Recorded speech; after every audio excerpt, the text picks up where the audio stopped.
Sveiki, labai gerai Jūs visus sveikinti, sulaukiam pavasario lygiadienio ir jeigu pajutot, kas kaip nors kitaip, kad pasikeitė viskas viduj, kažkokie sprendimai įvyko, kažkas apsisprendė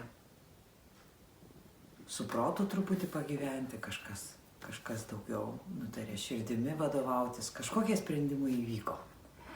Ir mažiausiai galbūt linkėčiau visiems mėgdžioti vieni kitus.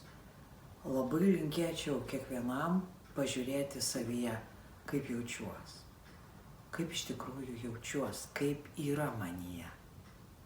Ir nebijoti pamatyti, kad nėra gerai, kad yra sudėtinga manyje. Kad man sudėtinga suvokti, kaip iš tikrųjų jaučiuos ir kur tą pagalbą gauti. Kur yra pagalba? Kur žmogui turinčiam sielą, suvokiančiam save, suvokiančiam savo sąmoningumo tašką, matančiam, kas jam patinka ir kas nepatinka, kaip yra iš tikrųjų suvokiančiam, kur jam gauti pagalbą to įkvėpimo. Tai yra 7 centrą, mes šį mėnesį, eisim, tvarkysim, pažinsim, prisiminsim. Tai yra 7 centrą, energetinį, kuris vadinasi vieningumo, vienybės, manęs ir kūrėjo, manęs ir materialios kūrybos, žemės motinos. Per mane, jie abu per mane vaikšto.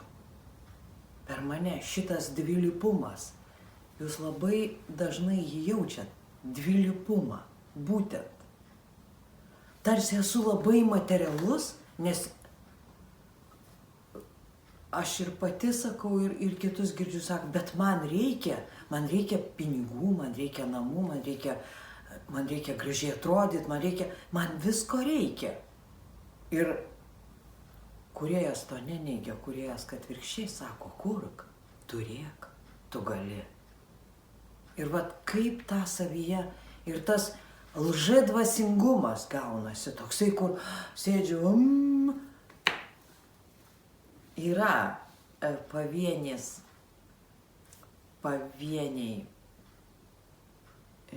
žmonės, kurie laiko tik energiją. Yra tokių. Bet mes visi juos lygintis negalim, nes reikia pasiekti tam tikrą lygmenį, kuriame daug ko nebereikia ir tada jau esi tik energijos laikytojas. Tai čia kalba visai kita būtų.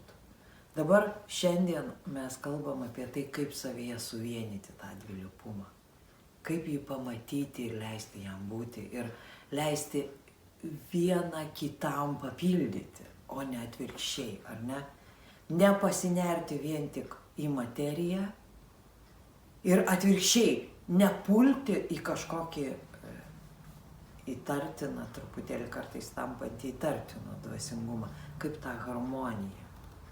Būtent harmonija, tikėjimas, meilė. Tai visa tai pinasi savyje. Ir žinot, labai sudėtinga yra, kai meilės jausmą mes bandom suvokti per kitus žmonės. Kaip kiti mane myli. Kaip aš myliu. Kaip myliu, kaip aš priimu, kaip aš leidžiu viskam būti, kaip aš atsitraukiu nuo to, ko man nebereikia, arba kas jau atgyveno mano kelyje, kaip aš tą pamatau, kaip aš tą įvertinu ir kur man ta pagalba, ar ne? Dabar pasidarė populiaru kalbėti, kad klausyk širdies. Taip, aš galiu net išgirsti jos ritmą, aš galiu pulsą girdėti, mes visus šitos dalykus galim turėti. Bet kas tas yra širdies balsas? Tai ir yra ta meilė, tas įkvėpimas. Meilė tai yra įkvėpimas. Pajusti. Ir daryti, kad visada pajusčiau. Ir pasidaro nebe taip svarbu, ar aš jaučiu tą džiaugsmą, ar aš jaučiu tą netekties skausmą. Bet tai yra tikra. Tai yra tikra manyje, bet čia yra širdis. Tikra manyje, nesugalvota galvos, neišgalvota, ne kažkieno pamėgdžiota. Aš galiu net nelabai girdėti, kas vyksta išoriai, bet aiškiai jausti, kad kažkam šalia manęs yra negerai. Ir čia bus ta harmonija, vidinė harmonija. Kažkas yra neharmonijoje. Ir leisti tam kitam joje būti. Leisti joje būti, kol jis prieis prie taško, kai atpažins ir supras, kad tik aš pats kuriu savyje harmoniją. Dievas manyje pabus tik tada, kai aš suprasiu. Aš turiu jo prašyti pabudimo. Aš turiu būti pabudime. Ir kaip gamta sutverta taip, kad ji nuolat pabunda. Mums nereikia jos budinti. Mums nereikia lakstyti po kiemą ir prašyti žolyčių, kad jūs jau dabar jos pačios bunda ir budina mus. Taip yra sutverta. Aš tame esu. Aš tame esu. Ir aš jaučiu, kaip mano visas kūnas bunda. Iš kur tai? Kur tai kada tai įvyko, kas įjungė manyje kokį mygtuką atėjęs? Tai vyksta savaime. Taip yra sutverta.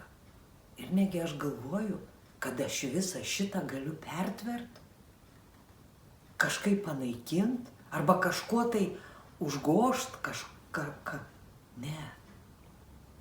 Niekai, tai yra niekai. Tiesiog pajauskit savyje tą gebėjimą pabusti ir gebėjimą užgesti.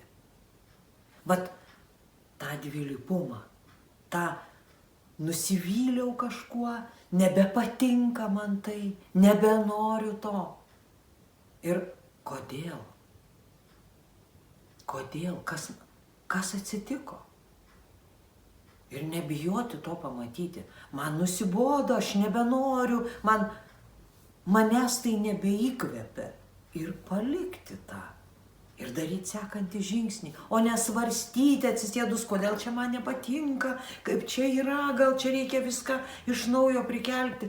Čia kaip batai nusidėvėjo ir viskas. Ir ko man dabar čia aiškintis, kodėl jie nusidėvėjo? Koks čia gamintojas gamino, kad jie nusidėvėjo? Ką man dar tam gaišti laiką? Kai aš galiu daryti sekantį žingsnį, ar ne? Tai yra užsidėti kitus batus.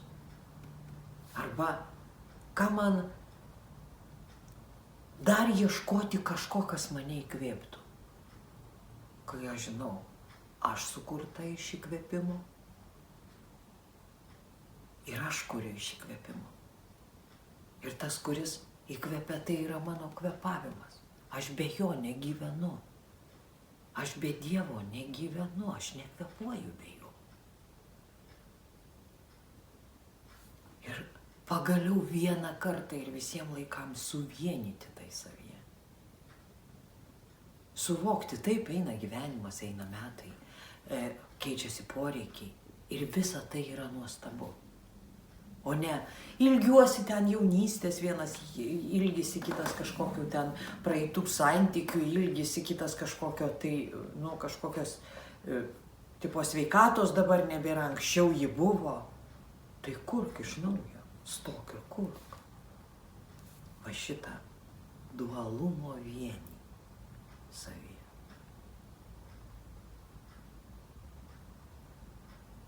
Pabandykit pajausti, ką aš kalbėjau. Pabandykit pabandykit pajausti tai per save.